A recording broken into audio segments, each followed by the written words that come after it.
మన గుంతకల్ న్యూస్ ని లైక్ చేయండి, షేర్ చేయండి, సబ్స్క్రైబ్ చేయండి. మన గుంతకల్ న్యూస్ లో లైక్ చేయండి, సబ్స్క్రైబ్ చేయండి అండ్ షేర్ చేయండి. థాంక్యూ.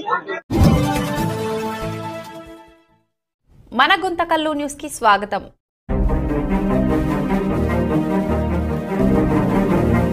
సభ్యులు వైవిఆర్ మా అన్నగారి పుట్టినరోజు సందర్భంగా ఈ పిల్లల మధ్య జరపడం ఎంతో సంతోషకరంగా ఉంది. ఈ కార్యక్రమానికి ముఖ్య అతిథిగా విచ్చేసినటువంటి మల్లారెడ్డి అన్న గారికి, అనంత్ చిన్నారెడ్డి అన్న గారికి, సూర్యప్రకాష్ రెడ్డి అన్న గారికి, కొనగండ్ల అంజీ అన్న గారికి, నవీన్ అన్న గారికి, ప్రతి ఒక్కరికి కూడా సుబ్బారావు అన్న గారికి పేరు పేరున ధన్యవాదాలు తెలుపుతున్నాను. హ్యాపీ బర్త్డే అన్న. జై వైవిఆర్.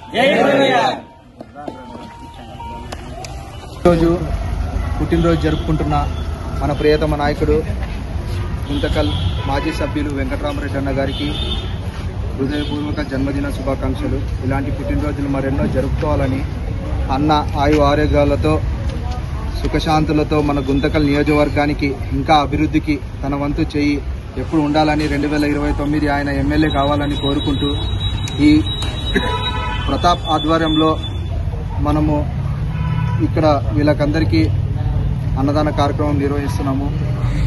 అన్న చేసే మంచి పనుల్లో ఆయనకి ఒక చీమంత సహాయంగా మనం కూడా ఇలాంటివన్నీ చేయాలని చెప్పి అందరం కోరుకుంటూ, జగన్మోహన్ రెడ్డి 2029 ఆయన మళ్ళీ ముఖ్యమంత్రి అయ్యి గుంతకల్లో ఇలాంటి సంస్కృతిని, మంచి పనులు చేసే సంస్కృతిని ఇంకా బాగా డెవలప్ చేయాలని చెప్పి కోరుకుంటూ అందరికీ థ్యాంక్ యూ.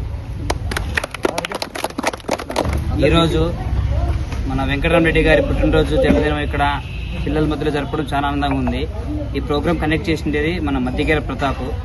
ఇలాంటి ప్రోగ్రామ్స్ మరెన్నో జరుపుకోవాలంటే మనకి మన అన్న ఎమ్మెల్యే ఉండాలి, అన్న ఆయుష్ ఆరోగ్యాలతో 100 ఏళ్ళు మనతో ఉండాలని కోరుకుంటున్నాను.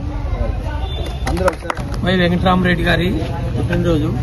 ఈ పుట్టినరోజు ఆయన మళ్ళీ ఇగోతురి చేసుకోవాలని, ఆయుర ఆరోగ్యాలతో ఉండాలని మనమంతా కష్టపడి 2029లో ఆయన్ని మళ్ళా ఎమ్మెల్యేగా మనం ఎన్నుకుంటే అప్పుడు మళ్ళీ జగన్మోహన్ రెడ్డి ముఖ్యమంత్రి అవుతాడు.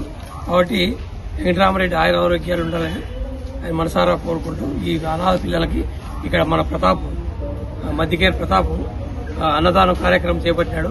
ఆయన కూడా ఆయుర ఆరోగ్యాలు ఉండాలని కోరుకుంటున్నాడు.